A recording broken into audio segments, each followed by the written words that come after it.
नमस्कार सब लोग को, जय जय राम, राधे राधे। आज कहानी है गरीबी और अमीरी। गरीब तो आप लोग सपोर्ट नहीं करते भाई साहब, थोड़ा कम मजा। कुछ लोग करते हैं, कुछ लोग करते नहीं। कम से कम हमें भी नहीं लगी कि हाँ हमारे साथ जुड़े हैं कितने लोग। तो चलिए, आपकी इच्छाएं हैं क्या करना है। बाकी आपके परिवार सहित आप कुशल मंगल रहे, ये हमारी भगवान से प्रार्थना है। तो आइए शुरू करते हैं। एक गरीबी कहती है, गरीबी और अमीरी दोनों में आपस में बहस होती है। ठीक है, दोनों बहस करती हैं।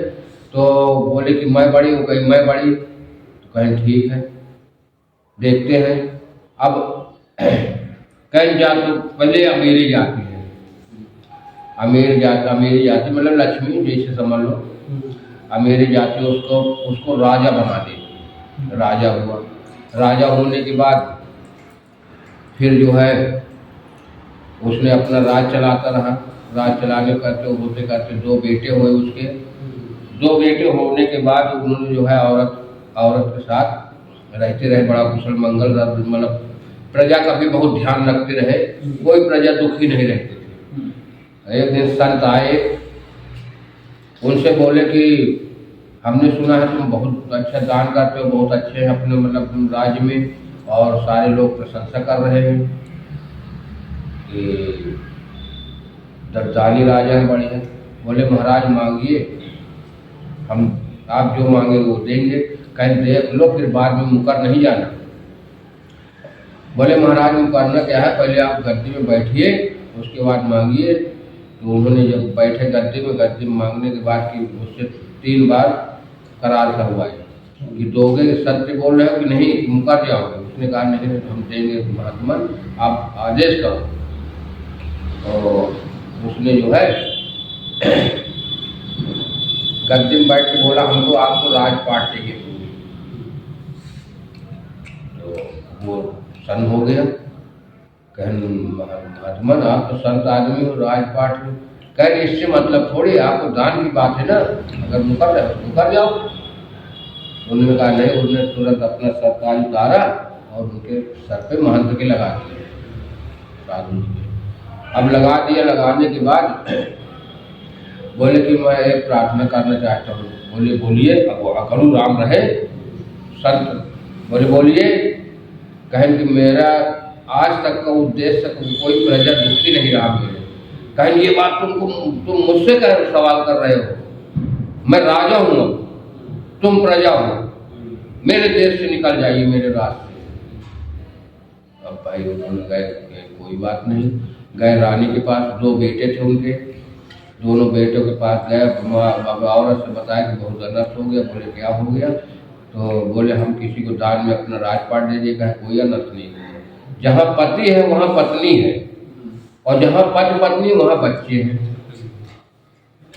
तो कहें समस्या देने की बात नहीं है, समस्या और जटिल है। कहें वो क्या है?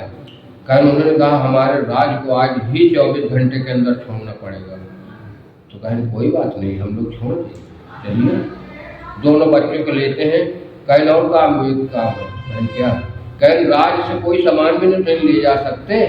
कहें सोल आभूषण वगैरह सारा उतार के, जितने जेवरात रहे, कपड़े लत्ते सब फटे पुराने कपड़े जो घर के रिजेक्ट रहे उसको पहने, चारों लोग निकल गए। अब निकल जाते हैं चारों लोग, चलते चलते भाई 24 घंटे के अंदर पार भी करना है उनको राज को। दिन दोगुना रात चौगुनी, कांटे में पैदल चलते, भूखे प्यासे, लड़का भूख के मारे बिलख रहे, रो रहे, फिर भी अपना वो चले जा रहे। तो कहें कि औरत रोने लगी। कहें क्यों रोती हो? कहें बच्चा प्यासा, कहें कुछ भी हो, हमें पार करना है, अपनी राजधानी छोड़ना है, छोड़ना है, आदेश हुआ है राजा का। भाई उन्होंने जो है किसी तरह से सवेरा दूसरे दिन होते होते उन्होंने पार कर दिया, दूसरे राज्य में पहुंचे जाना। अब दूसरे राज्य में पहुंचते हैं जाके, तो एक गांव से किनारे सराय होती, रुकने वाली नहीं थी। तो वहाँ एक बुढ़िया रहती, वहाँ पहुँचते हैं। वहाँ पहुँचने के बाद बोलते हैं कि हे माते, हमको रुकने दे दो, हम बहुत परेशान हैं, तो वो कहे 2 आना पैसा पड़ेगा तभी रुकने को मिलेगा, मैं बिना फीस के रुकने नहीं दूंगा। बोले कि हाँ ठीक है, मैं नौकरी करूँगा, तुम्हारे 2 रुपये 2 आने दे दूँगा। बोले कि नौकरी कहाँ करोगे? कहें तुम्हें ज़रूरत हो तो तुम मतलब अपने यहाँ रख लो। तो उसकी औरत को देखा, औरत राजन की लड़की, राजा महाराजा के घर में खिलाई पिलाई होती रहती है, और सुख में सबसे ज़्यादा सुख, जब सुख होता है ना तो फिर कोई टेंशन नहीं होती।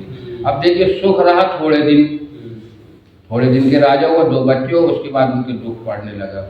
अब दुख हो गया भारी, जब दुख भारी हो गया, बेचारे नंगे पैर टहल रहे। उसने कहा ठीक है, तुम औरत को देखा उसकी, बोली ये तो खूबसूरत बढ़िया काम करेगी, उसने उसको रख दिया। लड़कों से उससे बोलते जाइए तुम लकड़ी काट के लाइए। उसको बोले कि तुम जो है क्या नाम से, लड़कों से बोलिए तुम कंडे बीन के लाइए, ठीक है। औरत घर में रहा, उससे कहे कपड़ा धोइए, मतलब चारों काम बता दिया। जब चारों काम बता देती है, इधर से एक सौदागर आता है उसके यहाँ, वो तो भाई जंगल में रहते सब काम करते रहते हैं। बच्चे लोग अपना खेले कुछ देर काम करे, छोटे बच्चे रहते हैं 8-10 साल, 11 साल, ऐसे 12 साल। अब कुछ दिन के बाद जब वो सौदागर आता है तो उसको देख के और उसने बोला कि ये कौन है? बोले कि ये जो है हमारे यहाँ नौकरानी है। तो उसने कहा इसको बेच दो। कहा 2 आना दो चाहे 4 आना दो, मैं कैसे बेच दूँ? तो उसने निकाला, अपना टोपी निकाल के असरफी निकाला सोने की, और उसको 4 असरफी दिया। उसने देख के मोहित हो गई, मोहित होकर कहा ठीक है तुम चलिए और मैं गंगा तीर पे लेके आ जाऊंगी, ठीक, नाव से इसको पार कर देना। बोले ठीक है। वो गया वहाँ नाव अपना तैयार करवाया, केवट से जाके नाव तैयार करवा के अपना जो है यहाँ से उसको लेके जाती है। बोले चलिए तुमको जो है काम बता के आते हैं एक जगह। बोले ठीक है। अब वहाँ जब जाती है, चले जाते गंगा घाट जब पहुँचते हैं तो लड़के उससे बोले कि लो ये रोटी उनको दे दो खाने के लिए। तो जब वो देने जाती है औरत, राजन की औरत, तो वो हाथ पकड़ के ऊपर धकेल लेता है नदी के, मतलब उस नाव में चढ़ा लेता है, और इधर नाव वाला भगा लेता है नाव। उसने रोने रोते मार भाई बच्चों की याद, इधर बच्चे बिछड़ गए, उधर पति भी गए, इधर मुसीबत है ये। अब इन्होंने क्या करते हैं कि जब वो चले जाते हैं, मार ले जाता काफी दूर, इधर बच्चे भी लगने लगते हैं, तब वो कहती है कि देखो ठीक है, अब तुम जो है हमारे साथ रिश्ता जो है 11 महीने का हमारे साथ रिश्ता भाई बहन का रखना। उसके बाद फिर स्त्री पुरुष को होगा 12वें महीने, जैसे 11 टच नहीं करना। हाँ, मतलब 11 महीना हमारा आपका संबंध स्त्री पुरुष का नहीं होगा, 12वें महीने रखते हैं हम तुमसे शादी कर देंगे। तो बोला ये कैसे होगा, मैंने खरीद के लाया हूँ। कहे ठीक है आप भैया नहीं बन सकते, मजबूरी है किसी की, देख लो और हमारी हालत देख लो कैसी है। तो कहें कि ठीक है, अच्छा अगर 11 महीने की बात है कोई बात नहीं, लेकिन तुम भागोगे नहीं। कहें नहीं भागेंगे नहीं, हम जुबान जो दिए हैं उसी पे रहेंगे अपने। बोले ठीक है। तब अब इधर वो उसके साथ जो है सेठ के साथ हो लेती है। अब इधर से जो है क्या होता है कि वो आदमी आता है उसका घर। जब आदमी आता तो लड़के बताते हमारी मम्मी को कहीं छोड़ी आई है दाई। तो जाता उसके बाद कहन कि अरे बहन हमारी औरत कहाँ है? बोले मैं क्या जानूं, कहीं भाग गई होगी, कोई अच्छी औरत है तेरी, खूबसूरत है, जवान है, कहीं किसी को देखा भाग गई। उसने कहा ऐसा नहीं हो सकता, जो पत्नी पतिव्रता होगी वो ऐसा कर ही नहीं सकती। बोले बहुत बड़ी परिवर्तन तो ढूंढ जाके भैया बच्चों को लेके चल दे। बच्चों से बोले नहीं, बच्चे रोने लगे, माता कहाँ, हमारी माता कहाँ है? तो कहे चलो बेटा माता जी मिल जाएंगे। उन्होंने बता दिया गाय ने, हम अभी छोड़ते चलते वहाँ माता के पास। अब वहाँ से चल देते हैं। अब इधर मिलती है एक नदी। जब नदी मिलती है तो उनको कहते हैं, एक को कहता भैया तुम रुको यहाँ, हम इनको छोड़ आए। छोटे वाले को लेके जाता है तो बड़ा वाला कहता मुझको पापा डर लग रहा है, पिताजी डर लग रहा है। बोला कोई बात नहीं बेटा, तुम तो राजा के लड़के हो ना। कहे तब थे ना, अब तो नहीं है। तो कहे हाँ अब तो नहीं हो, लेकिन तुम बहुत मजबूत आदमी हो, बहुत सर्वश्रेष्ठ आदमी हो, और तुम क्यों डरते हो। अब वो रोता रहता है, पापा डर लग रहा है। वो छोटे वाले को लेके जाता है, उस पार छोड़ के आता है। जब उस पार छोटे वाले को छोड़ देता है, छोड़ने के बाद फिर आगे चलता है, इसको लिवाने के लिए जाता है कि लिवा लो उसको भी, बड़े वाले को। तभी नेज में इतना तेज बहाव होता है कि उसमें बह जाता है। जब बह जाता, अब दोनों, वो उधर से लड़का, वो उधर से बोले पिताजी पिताजी पिताजी। लोग बहुत देर होते हैं लोग, न उससे भैया भैया, छोटे भैया भैया, बड़े भैया, मतलब वो पिताजी माता जी है। अब पूरा परिवार बिखर गया। अब इतने में जो है भैया क्या होता है, जब वो बह के चले जाता है दूसरे राज में पहुंचता है जाके। दूसरे राज में पहुंचता है जाके, तो वहीं अपना बेहोश पड़ा रहता है। भाई राजा जो है उसके गंगा मतलब नदी से किनारे बनवाए थे मकान, तो वहीं पर अपना वो पड़ा रहता है बेहोशी हालत में। जब बेहोशी हालत में पड़ा रहता है तो इधर एक 15 दिन 20 दिन पहले दूसरा राजा वहाँ चढ़ाई करता था, चढ़ाई किया था, तो वहाँ की पब्लिक को मार दिया था। राजा भी खत्म हो गया था, रानी भी खत्म, मतलब वो थी अवस्था में जल चुकी थी। और उसने रानी ने वहाँ जंगल में बैठे बैठे गंगा मतलब मनाया कि हे जीव जंत, हे पेड़ पक्षी। जैसे एक समय में मर्यादा पुरुषोत्तम राम जी 5-6 की किताब में हमने पढ़ा था कि जब सीता जी का हरण हुआ था, रावण जी लेके गए थे, तब उन्होंने कहे हे खगदेव मृग मधुकर श्रेणी तुम देखी सीता मृग नहीं। तो इसी तरीके वो रानी जी पेड़ पक्ष से, पेड़ पौधों से, सबसे हाथ जोड़ के कह रही थी कि कोई मुझको ऐसा दिमाग में दो कि जो मैं राज चलाने वाला अच्छा आदमी, राज तो संभाले कोई आदमी, कैसे राज चलेगी हमारी। कुदरत के देन भाई उसके दिमाग में आया, उसने सिर्फ दरोगा को बुलाया, इधर आइए। बोले हाँ साहब बताइए हुजूर। बोले कि जाइए हमारे महल के जो उसके नदी किनारे है, उस महल के पास जाइए, जो भी पहला आदमी दरवाजे पे मिल जाए उसी को ले आओ, उसी को राजा बना दीजिए। वो तो कह मालिक तामील होगी आपकी बात का। चल दिया वहाँ से दरोगा जी, पहुँचे जाके, चलते चलते जब पहुँचे जाके दरोगा जी, तो वहाँ वही बेचारा पड़ा था, होश हो गया था, कलहर रहा था, भूख प्यास से तड़प रहे थे। और उसने कहा चलिए हमारे राजा साहब बुलाए। उसने कहा चलो भाई। राजा साहब वो दरोगा जी से बोलते हैं कि ये बताइए मेरा कसूर क्या है राजा साहब बुलवाने का। ये मैंने सब नहीं जानता। रानी साहब ने बोला है कि जो दरवाजे पे पहला आदमी जाए उसको बुला कर। भी गए वो भाई बेबस है, मजबूरी है, क्या करें। दुखों का पहाड़ तो टूटा ही है अगले सब। अब इधर से पहुंचते हैं, दरोगा जी लेके उसको राजा साहब को, मतलब राजा नहीं रहते उस समय, भैया ऐसे फटे पुराने कपड़े रानी साहब बुलवाए, फटे पुराने कपड़े भीगे हुए, मट्टी लगी भाई। राजा तो खत्म हो गए ना उनके, मतलब राजा नहीं रहे, वो रानी रहे। हाँ मतलब वो खत्म, उनके झगड़ा हुआ था दूसरे राज से, तो कोई था नहीं, राजा साहब खत्म हो गए थे, रानी रहे।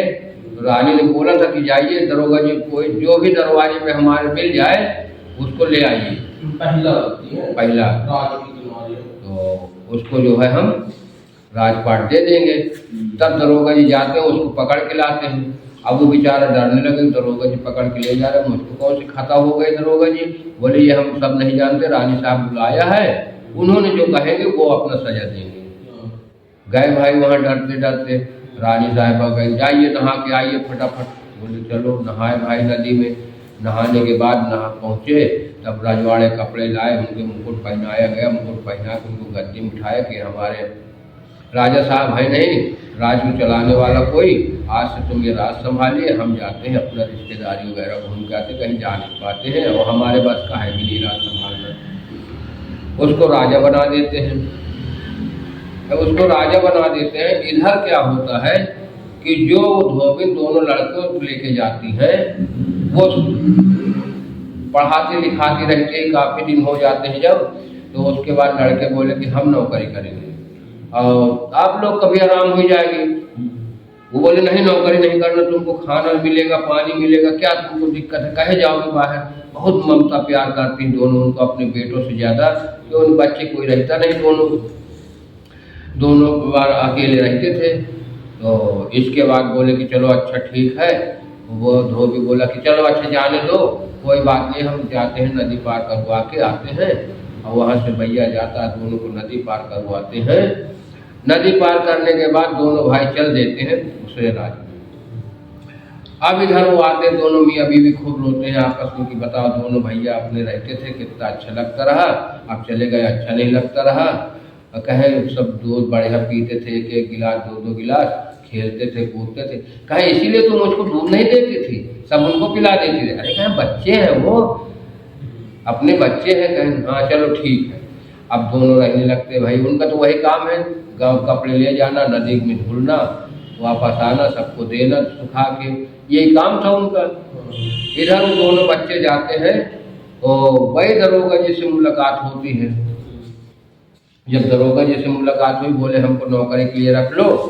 तो बोले कि ठीक है, हमारे यहाँ जरूरत भी है सिपाहियों की, चलो तुमको सिपाही बना देते हैं।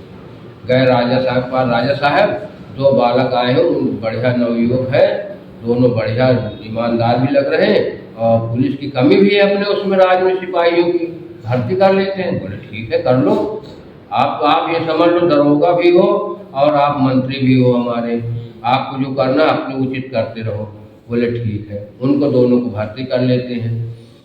इधर क्या होता है कि वो रानी साहब के पास जाता है मतलब सेठ, तो उनको मतलब जबरदस्ती करने लगता है उनके साथ। तो बोले देखो अभी 1 महीना बाकी है, 11 मतलब 10 महीना हो गए, 11वां महीना बीत जाएगा तभी हमारा आप मतलब हमको टच करना। बोले तो 1 महीने में क्या बनता बिगड़ता हो। फिर कहें देखो आपने जुबान से मुकरो नहीं किया। उन्होंने फिर वहीं पर तसल्ली करके कहे ठीक है कोई बात नहीं, 1 महीने की बात है, अगले महीने तो शादी हो ही जाएगी हमारी। इधर क्या करते हैं कि राजा उसको जाता माल लेने जाना होता है, तो व्यापार सामान लेने। अब ये इधर से जब जाते हैं तो पहले जाते हैं राजा के पास। राजा साहब से कहते राजा साहब हमको 2 सिपाही दे दो, रात में चौकीदारी करना, हम जा रहे बाहर और पता नहीं कितना समय लग जाए हमको। और वही चौकीदारी उनकी माँ की है, उनकी अरे माल था उसमें, हाँ, पैसा दिखाई, हाँ, और चौकीदारी वही की, लेकिन भाग न जाए कहीं, दोनों चीजें रही। अब उन्होंने जो है भैया दोनों बच्चों को कपड़ा देते, सिपाहियों की बंदूकें देते हैं कि जाइए राजा साहब के यहाँ चौकीदारी करेंगे। दरोगा जी भेज देते हैं, जाते हैं दोनों, वहाँ पहुँचते हैं, नाव में वो बैठा देता है, औरत पर्दा घूंघट करे बैठी रहती है। और उन्होंने जो है बोला, लड़के ने जब चले गए सौदागर व्यापारी चले गए भाई सामान लेने, जो भी लेने जाना था अपना चले गए। जाने के बाद वहाँ से तो ये दोनों तरफ खड़े रहते भाई। बोले छोटा वाला भैया, कहें हाँ भैया, कहें कुछ ऐसी बात कहो कि रात कटे रैन कटे, फिर सवेरा हो तो अपनी दरबार को चले। बोला भैया, कहें जग बीती कहें कि अपनी बीती कहें। कहें नहीं भैया, हमको जग बीती से मतलब नहीं है, जैसे हम कहानी सुना रहे तो हम तो जग बीती कह रहे हैं ना। कहें अपनी बीती कहो, जो हमको भी याद हो कि हमारे शुरू से हमारे ऊपर क्या बीती है वो अपने साथ है। तो बोले कि ठीक है भैया।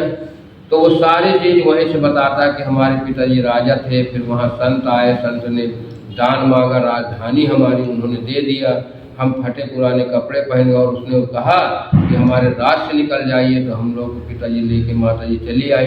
फिर एक भटियारिन के यहाँ पहुँचे, भटियारिन जो है सराय में उसने कमरा दिया, वो भी 1 पैसे रोज के लिए, 1 पैसा देना पड़ेगा, पैसा थे नहीं, 1 आना। हाँ, तो हमारे पिताजी के माताजी के पास पैसा नहीं, क्योंकि राजधानी से कुछ ला भी नहीं सकते थे, फटे पुराने कपड़े पहन के हम आए थे। और उसके बाद भूखे प्यासे पहुँचे, तब उन्होंने कहा 1 टका चाहिए, तो पिताजी वहीं कहे हमको काम दे दो, उन्होंने काम दे दिया। फिर हमारी औरत को बेच दिया और माताजी का गायब हो गई, माताजी गायब हो गई। पिताजी हमको लेके चल गए वहाँ से, बोले चलो माताजी मिल गई हैं और हम चलते हैं उनके पास। फिर वो वहाँ से आते हैं तो जब नदी के पार करने लगते हैं तो तुमको इधर छोड़ देते हैं, हमको उधर, अब वो उसमें बह जाते हैं। अब इस करके फिर हमको धोबिन उठा ले जाते हैं दोनों को, मतलब पूरी दास्तान उनको फिर उन्होंने पढ़ाया लिखाया अपने बच्चों के तरीके। तब हमने उसके आए यहाँ नौकरी करने, तो आज बेटा सिपाही भैया बने हैं दोनों लोग। अब अपना देखते हैं कि आगे ईश्वर मालिक है, कब तक ये गरीबी प्रबल रहेगी हमारे ऊपर, दुख की पहाड़ टूट रहा हमारे ऊपर, तो भैया सब परिवार बिखर गया। इसी बीच हो जाता सवेरा 4 बजे के टाइम में सेठ आके आराम से चद्दर बिछा के सो जाता है, क्योंकि वो थका रहता रात भर का, सामान वामान ला के रखा, ला के अपना सो गया। ये लोग दोनों अपना कहानी सुनाते रहते हैं, इधर उनकी माँ सुनती रहती है।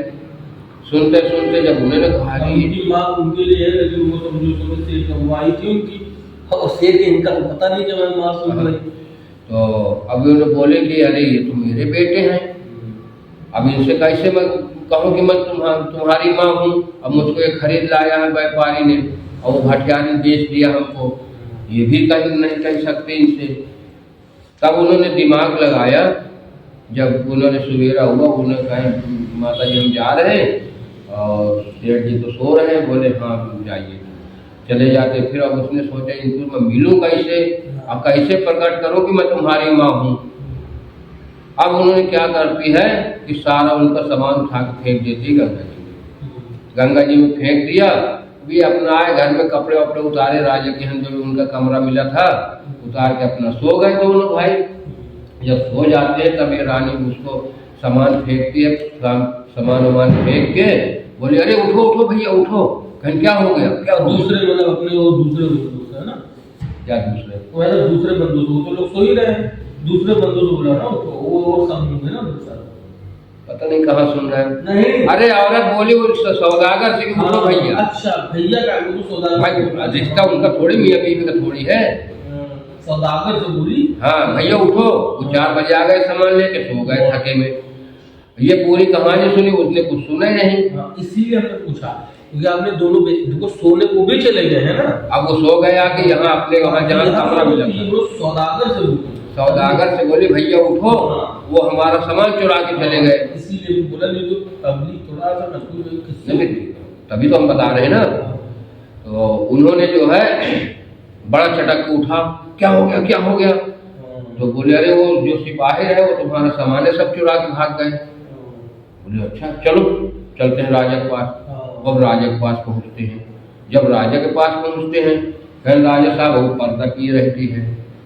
जब पर्दा किए रहती है तो बोले कि तुम पर्दा क्यों नहीं खोल रहे हो। कहें हम पर्दा कैसे खोल दें, भाई आप बता तो रहे कि तुम्हारे वो जो सिपाही रहे उन्होंने चोरी किया है। तो कहें सिपाहियों ने हमारी चोरी किया। सौदागर कहे हाँ सिपाही ने किया है। तो कहें फिर दरोगा जी लाइए उनको, सिपाही कौन भेज रहा हो। कहीं लाए, लाने के बाद उनको जो है कहें कि तुम चोरी किया है। उनके कोड़े बरसाने लगे, वो रोए बेचारे बिलाप करे, अरे नहीं हम चोरी नहीं किया, हम तो अपना कहानी सुना। कहें फिर सोते रहे। कहें अगर नहीं तुम चोरी किया तो सो गए, कोई चोर ले गए। बोले सोए भी नहीं, हम दोनों लोग आपस में बात कर रहे थे। क्या बात कर रहे हैं। कहें राजा साहब इनसे कहिए जो रात में तुमने कहा है वही चीज कहो तब छोड़ा जाएगा। और सामान इन्होंने चोरी नहीं किया है, इनको मारो नहीं, मारपीट मत करो, सामान इन्होंने नहीं चुराए, लेकिन जो इन्होंने रात में कहा है वही बात को कहें। तो कहें क्या कहा तुमने? कहें हम तो राजा साहब यही भैया हमारे पूछे कि भैया कुछ कहो तो रैन कटे सवेरा हो। तो हमने कहा अपनी बीती। कहें कि जग बीती। तो कहें नहीं अपनी बीती कहो। तो अपनी बीती जब हम कहने लगे तो हमने अपने राज के हमारे पिताजी राजा थे, हम फिर वहाँ से दान में दे के हमारे पिताजी चले आए। राज की पूरी कहानी शुरू से अंत तक जो है अभी तक की पूरी बताए कि आज हम चौकीदारी कर रहे हैं, नौकरी कर रहे हैं। तब उसने कहा मैं चिपट गई कि अरे मेरे बेटे हो। तो वो भी चिपट गया, अरे मेरे बेटे हो तुम, मैं तो राजा बन गया हूँ। अब चारों लोग मिलाप विलाप किए और उसको कहने इसको कैद में डाल दो। तो किसी के सौदागर को कि किसी के मतलब गरीब आदमी का तो अपने अय्याशी के लिए खरीद के लाता है, तो उसको कैद में डलवा दिया राजा ने। उसके बाद भटियारी को बुलवाया, उसके कोड़े बरसाते, माँ इसको कहें कपड़े उतार दो, एक बदन में एक कपड़ा रहे इसके शरीर में, और कोड़े बरसाओ इसको, जब तक खाल उधेड़ न जाए तब तक मारना। किसी की मजबूरी का ये फायदा उठाती है। बताओ कोई मजबूर आदमी आ जाए तो उनको औरत को बेच देगी, उनके बच्चों को बिल खा देगी, खाने को नहीं देगी। 1 टका में 6 चने देती थी। उसको भी कैद में डलवा देते हैं मार तोड़ करके। और उसके बाद जो है कहें वो उसको बुलवाओ धोबी को धोबी का वो कहें ले तो कहते रहन कहाँ का आए हो। धोबी तो भैया डर के मारे पीछे न रहा, धोबी नहीं आगे रहे, चलो कौन हम चोरी थोड़ा करे हैं, चलो राजा बुलवाए। तो गए वहाँ पहुँचे, हाँ राजा साहब बताओ। तो कहें तुम यहीं रहोगे हमारे पास, तुमने हमारे बेटों को पाला पोसा पढ़ाया लिखाया, उनको इतना होनहार बनाया, तुम बहुत अच्छे आदमी हो, तुमको यहीं जो है बंगला दिया जाता, यहीं रहोगे। अरे साहब हमको कपड़ा धोना है, हमारी आदत कपड़ा धोने की, हम बचपन से धोते हैं, कैसे रहेंगे यहाँ? कहें तो अपने एक धो कपड़ा बस, लेकिन जाना नहीं तुमको यहीं से। कहें ठीक राजा साहब जैसा हुक्म हो। भैया वहीं रुक गए। उतने में ही थोड़ी देर में भैया दूसरे दिन प्रकट होते हैं महात्मा जी जो उनको राज से निकाले थे। कहें धन्य हो तुम राजन, तुम मांग लो क्या मांगते हो। कहें हम क्या मांगे, आप तो महात्मा हो, आप संत हो, आपसे क्या मांगे, हम दे देते हैं। आपको जो जरूरत हो, जो सेवा करना हो बताइए, हम आपको भोजन पकवाएं, दान दक्षिणा जो हमसे हो सकेगा देंगे। तो बोले नहीं राजन, हम वही संत हैं जो हम तुमसे अपने आपकी राजधानी से हमने निकाला था और राजधानी आपसे मांगा था हमने, हम वही संत हैं। हमें कोई राजपाट से मतलब नहीं, कोई धन दौलत से नहीं, हम साधु संत महात्मा आदमी, हमें खाने के चाहिए और अपना बिस्तर में सोने के चाहिए, बस पूजा पाठ चाहिए और कोई नहीं हमसे मतलब है। ये अपना मुकुट संभालो, ये राजपाट संभालो, अपने जाके अपनी प्रजा को देखिए। बोले कि ठीक है महात्मा, प्रणाम किया, पैर छुए महात्मा के। वो अपना जो है संत तो चले जाते हैं भाई, उनका कहाँ वहाँ रुकना। उसी बीच जो है धोबी धोबैन को बुलाते हैं, बोले ये कुर्सी में तुम बैठिए, मुकुट संभालिए, राजपाट चलिए, राजा हो यहाँ के, हम जा रहे हैं अपने राज में, अपने राज संभालेंगे। सारे लोग चले जाते हैं। तो ये हुआ दुख और सुख। यहीं पर हम अपनी कहानी को प्रोग्राम देते हैं। कल मिलते हैं फिर सभी लोगों को बड़े अच्छे से, सब लोग का परिवार आप लोग कुशल मंगल रहे, हम यही प्रार्थना भगवान से करते रहेंगे। धन्यवाद।